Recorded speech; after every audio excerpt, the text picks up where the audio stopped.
Let us continue the 8th standards, 7th chapter of history, that is Civilizing the Native and Educating the Nation. Till now we have studied that in India, when the British came, there were two views of how Indians should be educated. The one view was of Orientalists who supported Eastern knowledge, while the other group was the group who supported Western knowledge or the European knowledge to be imparted to Indians. Now, before the Indians or before the British came to India, what was the system of education in India? So that we are going to study now in the topic, what happened to local schools. Now we come to know about the system of education from the report submitted by William Adam. Now William Adam was a missionary, he was a Scottish missionary who was appointed by the British East India Company to give a report about the education system prevailing in India, and especially in the vernacular schools, that means in the local schools.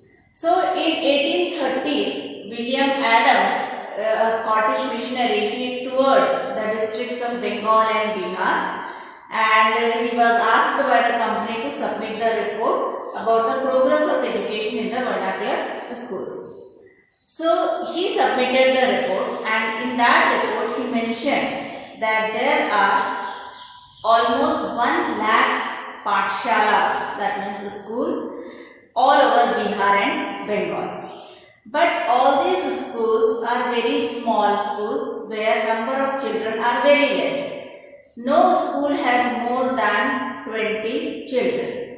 And so almost the total number of students who are studying in Bengal and Bihar were together not more than 20 lakhs, almost over 20 lakhs.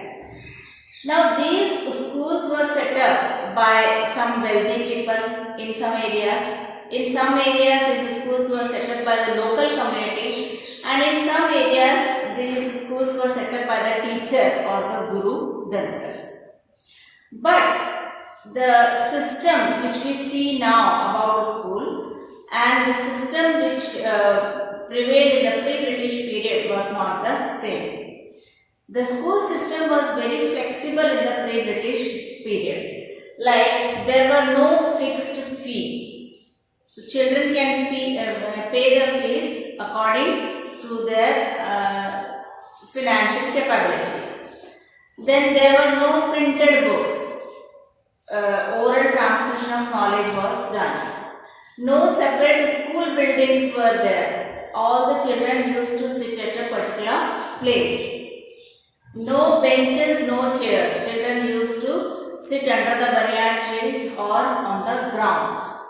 No blackboards because oral transmission was there. No separate classes. All children sat together, but they sat in different groups.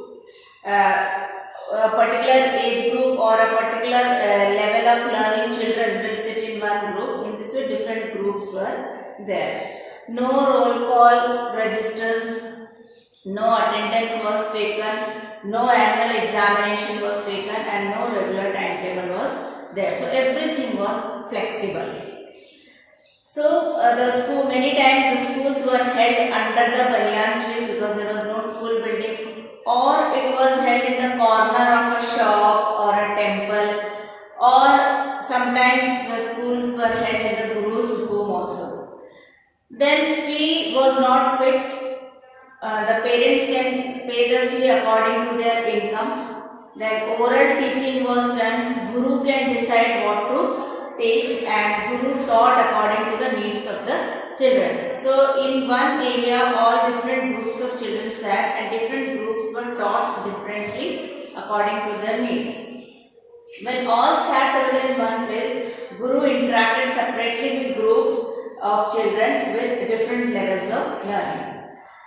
Now William Adams said that this system of education was very much suited according to the local needs of the people. He also found that no classes were held during the harvest time because the parents and the children all are busy in the fields during the harvest time. So, no classes were held during the harvest time, and once the harvest is over and the crops are stored, then the pathshalas will restart, it will regain.